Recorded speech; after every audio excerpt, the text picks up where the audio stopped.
Darnell Cooper was 37 years old, and the text that ended his marriage arrived on a Wednesday afternoon while he was eating a sandwich at his desk. It was not meant for him. The message was from Tanya, Simone's best friend of 15 years, the woman who had given a bridesmaid speech at their wedding that made half the room cry, and who had never, in all the time Darnell had known her, texted him directly. It read, "He's working late again tonight. You have time. Did Marcus get the routing number from you, or does he still need it?" He read it twice. He set down the sandwich. His wife had told him she would be at book club that evening, the same book club she had attended every Wednesday for the last 4 months. Darnell drove a 6-year-old Silverado with contractor dust on the floor mats and a crack in the windshield he kept telling himself he would get to. He wore the same rotation of work shirts 5 days a week.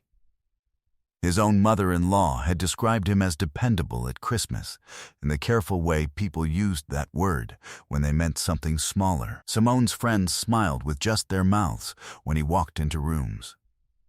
What none of them had thought to wonder, not Simone, not Tanya, not the man named Marcus now apparently waiting on routing information, was what had been accumulating in the holding trust Darnell had structured through his father's attorney 11 years before he ever took Simone's hand at an altar in East Memphis.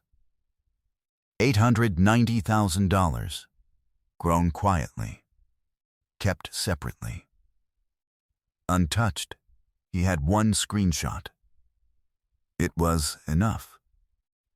Before we jump into the story, comment where in the world you are watching from and subscribe, because tomorrow's story is one you need to hear. Darnell Cooper had lived in the same brick ranch in Whitehaven for 6 years, on a quiet street that backed up to a stand of old oak trees his neighbors had tried twice to petition the city to remove.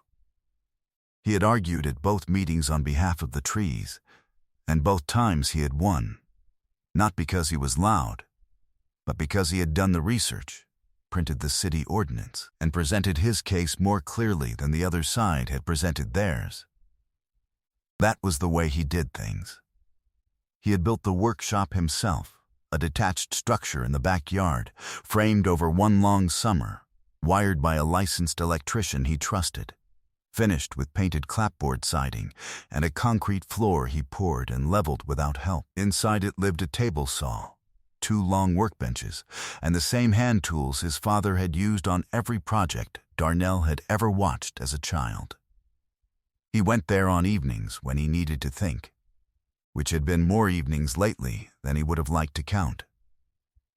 His father had taught him the work before he shipped to Fort Campbell at 19. His father had been gone 7 years now, a heart attack in May, fast and final, the way the men in their family tended to go. What he left behind was a set of tools, a paid-off piece of property east of the city, and a phrase Darnell had heard enough times that it had grown into the structure of who he was. "Quiet water runs deep, son. Let the other man mistake the surface for the whole story." He carried it like a level in his back pocket, something he checked against without thinking. Simone came into the kitchen that morning at 7:15, dressed for the hospital and carrying the specific confidence of a woman who had already decided the shape of her day. She was a coordinator in hospital administration, efficient and self-organizing, the kind of person who ran her calendar the way a good engineer ran a system. No waste, no redundancy. He had loved that about her when they met. He still recognized it. He had just stopped being certain it was aimed at the same things it used to be. She kissed his cheek, picked up her keys, and told him she would be at book club that night. "Same group?"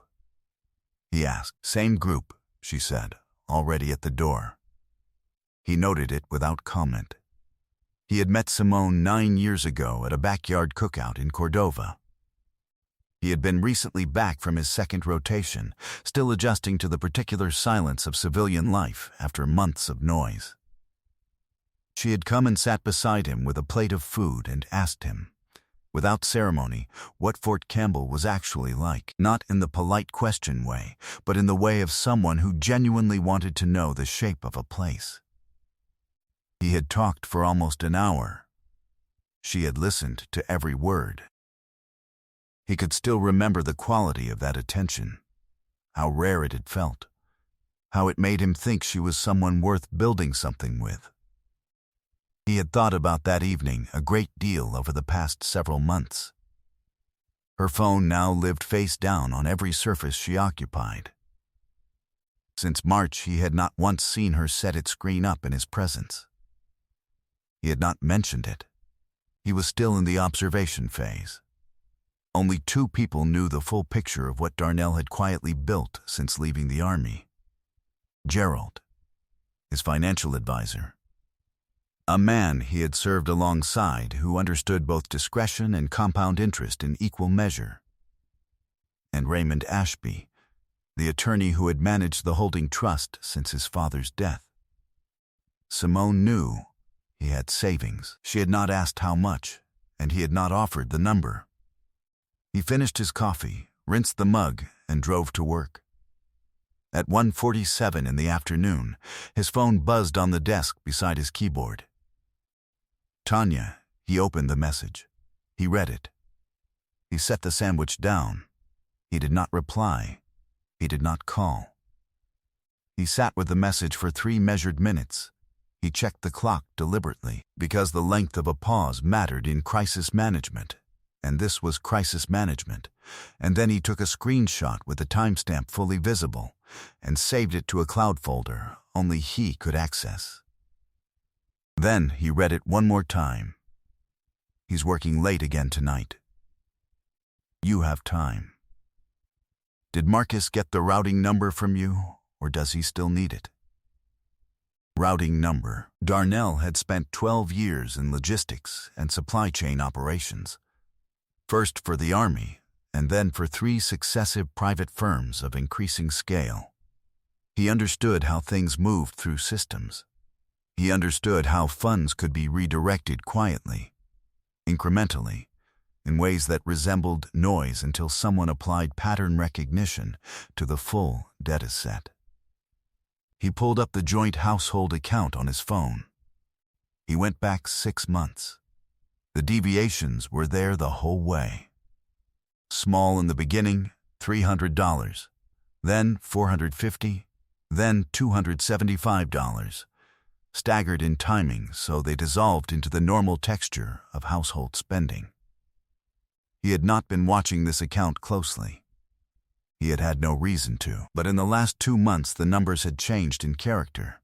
$1,200, then $900, then $1,500, all on evenings he had worked late, all going to the same external account number. He built a list on a notepad beside his keyboard. 38 transactions over 6 months. Total, $14,200. His face remained perfectly calm throughout. The holding trust was separate. He knew that. It had never been connected to any joint financial instrument. It existed in a structure designed before the marriage, administered by Raymond Ashby, and Simone had never once seen a statement from it. But the joint account was already compromised, and what the text suggested was that the compromise was not yet finished. She had been building towards something larger. She had needed the routing number to get there. He called Gerald. Gerald answered on the first ring. Darnell told him to monitor the trust account for any external inquiry or access attempt, to document everything with timestamps, and to pull the full transfer history on the joint account. Gerald said he would have the report by morning. Darnell thanked him and ended the call. He opened a new folder on his laptop. He named it S. He put the screenshot inside it. He added the account transfer list. She had no idea, not once in 9 years of marriage, what she had never thought to ask about. She had known the Silverado and the work shirts and the direct deposit with its predictable rhythm. She had never asked about the trust. She had never asked about the consulting arrangement. She had never asked what the work of building something quietly actually looked like from the inside. She had been looking at the surface and mistaking it for the whole story. He found the name quickly once he understood what he was searching for, cross-referencing Simone's gradually locked-down social media against the timing of the transfers and a first name Tanya had used with the ease of someone who had been hearing it for a while. Marcus Pruitt, 41, East Memphis. A wealth management firm registered 2 years prior. One complaint on file with the State Securities Board. Still open. He photographed the registration page and the complaint file and added both to the folder. Then he picked up his phone. "Felicia," he said when she answered. "It's Darnell Cooper. I need a meeting. Today if you have anything open." She said she could see him at 5. Felicia Drummond had practiced family law from an office on Union Avenue for 18 years. She was 56, precise in everything she said, and possessed the particular stillness of a woman who had assessed a great deal of damage and learned long ago that the assessment was more useful than the reaction. Darnell had found her through a colleague whose own proceedings she had handled 2 years prior, with the kind of outcome that made the referral feel like an obligation. He set his phone on her desk, face up, and showed her the screenshot first. She read it once. She did not make a sound. Then she went through the account transfer printout, the itemized list, the registration page for Marcus Pruitt's firm, the complaint filing. When she was done, she set the papers down and looked at him. "The transfers are recoverable as dissipation of marital assets," she said. "The routing number reference is significant. It tells us she was building toward a larger move and hadn't made it yet." "You froze the joint account?" "Gerald froze it at 3 o'clock this afternoon." She nodded. "Good, you're holding trust. What is its current value?" he told her. She wrote the number down, stared at it for a moment, then looked back at him. "Premarital structure?" "Fully documented. Premarital from inception. My father's attorney built the original framework. Raymond Ashby has managed it since. Nothing was ever co-mingled with any joint asset at any point in the marriage.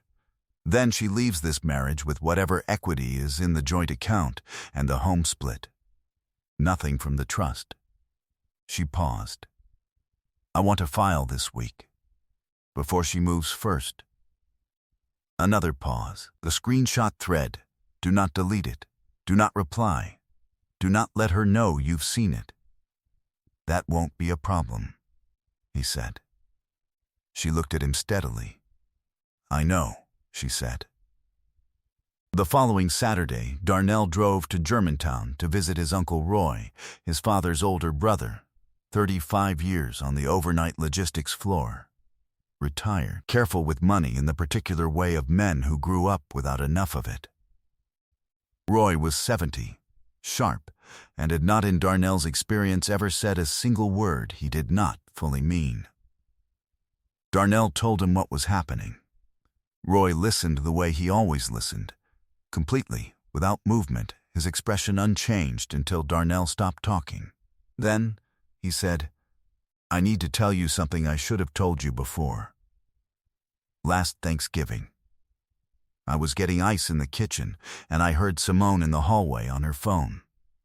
She didn't know I was there. She was talking to someone about timelines and about when something would be ready. I didn't understand what I was hearing. I let it go." He paused. "I think I understand it now." He reached into the drawer beside his armchair and removed a plain envelope. "She left this in my guest bathroom when y'all visited in January. Fell behind the vanity. Found it when I pulled the unit out to repaint. I didn't open it. Felt like it wasn't mine to open. Giving it to you now." Inside was a folded note. One line, handwritten, and account number. Beneath it, 2 initials. MP. Darnell photographed it. He sealed the envelope and kept it. "Your daddy, Roy said quietly, never poured his work into ground that wasn't worth the seed. He used to say, a man who builds for someone who doesn't value the work is pouring concrete into sand. He wasn't bitter about it. He just stopped building for the wrong people and started building for the right ones. He set his hand on Darnell's forearm. You're not wasted, son. She just couldn't read what you built. Darnell stayed an hour. He drove back to Memphis in the quiet dark. Gerald's full report on Marcus Pruitt arrived Monday morning to Darnell's secure email. It was thorough. Pruitt's firm had been cited by the State Securities Board for fee churning, generating commissions through unnecessary account activity on behalf of clients who had not been informed of the practice. A second complaint, more recent, alleged material misrepresentation of investment, returns to a client in Collierville.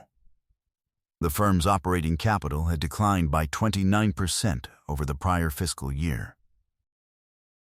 Pruitt personally carried $58,000 in unsecured personal debt and had a civil judgment against him from 4 years back, filed by a former business partner who alleged he had redirected funds from a joint commercial venture. He was not a man building toward anything. He was a man borrowing time from whatever others had built. And he had apparently decided Simone was a useful instrument for extending that practice. Darnell forwarded the report to Felicia with 3 words, add to the folder. Her confirmation arrived in under 2 minutes. That Tuesday evening, Simone cooked pasta. She set the table the way she always set it, asked about his day the way she always asked, and listened to his answers with the particular attentiveness he now understood was performance rather than presence. He ate. He told her a story about a pallet mix up in the Nashville distribution center, and she laughed at precisely the right moment. He helped with the dishes. He kissed her on the cheek before going to the workshop. He sat for 40 minutes in the low light among the tools his father had passed to him, in the room he had built with his own hands, in the backyard of a house he had bought and renovated and intended to keep. He did not think about what was coming. He had already done all of that thinking. What remained was simply the delivery. Preparation was the work. The work was done. Felicia had requested a preliminary settlement conference at her office, a professional courtesy to opposing counsel, framed as straightforward, offered without revealing what it would contain. Simone had retained an attorney named Briggs who handled amicable separations at a flat rate and who had been given a comfortable picture of what he was walking into. He had not been given the full picture. The conference was Thursday morning. Darnell arrived 20 minutes early wearing a dark blue shirt under a charcoal jacket, the same combination he wore to contract signings. Felicia sat to his left. Gerald sat at the far end of the table. Beside Gerald sat Raymond Ashby, 70 years old, quiet, briefcase closed in front of him. His expression settled in the way of a man who had spent 4 decades watching rooms change the moment he opened it. Simone arrived at 9 with Briggs. She was dressed with deliberate care and carried the composed certainty of a woman who believed she understood the shape of the morning. She looked at the table, the 3 people on the other side, the leather briefcase, the closed folders, and settled into her chair without showing what she was calculating. Briggs opened with a proposed settlement, equal division of marital assets, equitable split of home equity, joint account distributed at face value. Standard language. The assumptions of a man working with modest information. Felicia opened her portfolio. The first document, a certified printout of all 38 joint account transactions, totaling $14,200 in outbound transfers over 6 months. Each one time-stamped. Each one itemized. Documented dissipation of marital assets, Felicia said, setting it on the table without inflection. The second document, the screenshot, printed full size, timestamp visible in the upper corner. Every word of Tanya's message, clear and complete. Simone looked at it. She did not look at Darnell. The third, Roy's note, photographed, transcribed, and attached to Roy Cooper's notarized statement, dated 48 hours prior. The account number. The initials. The handwriting. Then, Raymond Ashby opened his briefcase. He placed before Briggs, not before Simone, before her attorney, a full account statement for the Darnell L. Cooper Holding Trust, its current valuation at $890,000, its premarital registration dating 11 years prior, and the complete ownership documentation for Cooper Briley Logistics Solutions, LLC, co-founded 4 years earlier. 3 active regional supply contracts, Darnell's 40% equity stake, and current enterprise value.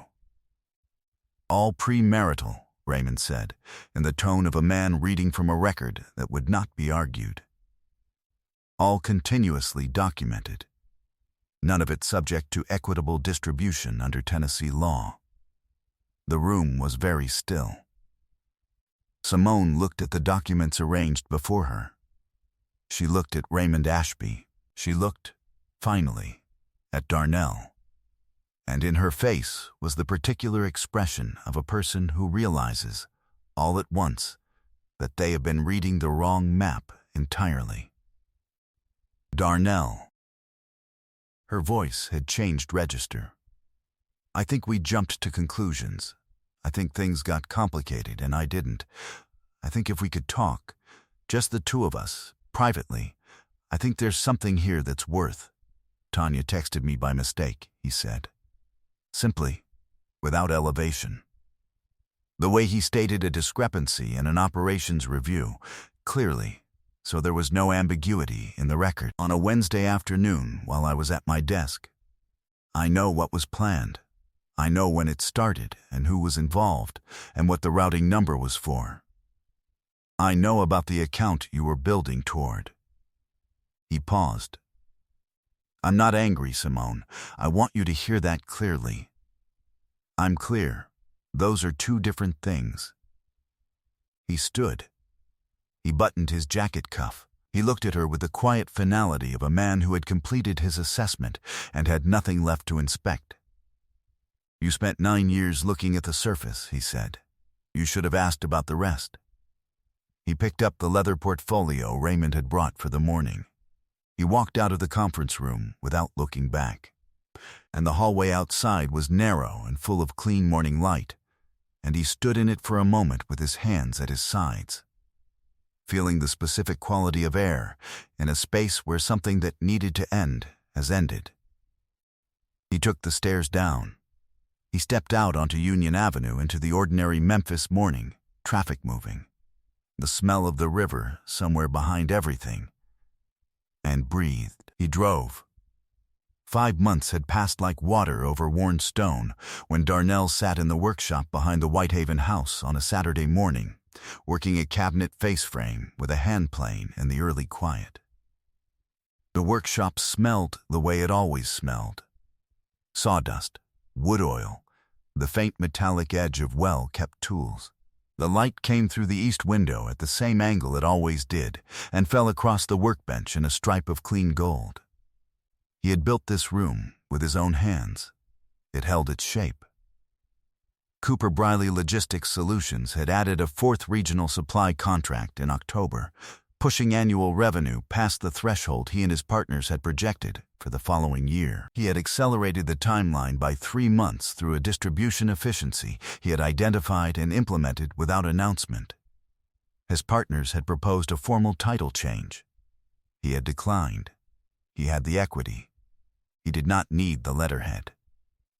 He had also begun spending 2 evenings a week at a workforce development program run by a church in South Memphis, teaching young men the fundamentals of inventory and logistics operations, the basics of how supply chains worked, and why understanding them was a form of power that did not advertise itself. He did not talk about it. He went and he taught and he drove home. A civil engineer named Celeste had asked him, at a dinner in September hosted by mutual friends, how he thought about patience. He had answered honestly. She worked on municipal infrastructure, bridges, drainage systems, the long and unglamorous work of building things meant to hold for decades under pressure no one could fully predict. She asked good questions and listened to the complete answer before forming her own. He had noticed that immediately.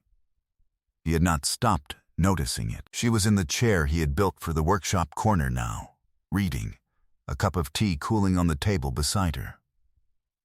She looked up and asked him about the grain direction on the face frame, and he explained it, and she nodded with the particular attentiveness of someone who was genuinely learning and went back to her book. He heard about Simone through Gerald, who moved in professional circles where such information arrived accurately and without drama.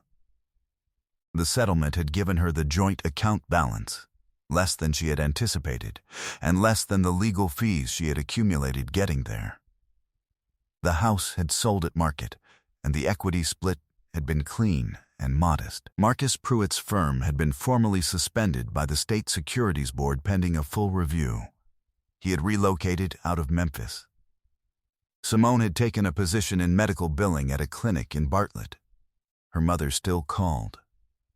Fewer people in her former professional network did. Darnell registered all of it the way he registered any data point. Noted, filed, moved past. He was not free because she had come up short. He was free because he had stopped waiting for someone to see him clearly and had simply gone ahead and built the life that had been waiting to be built.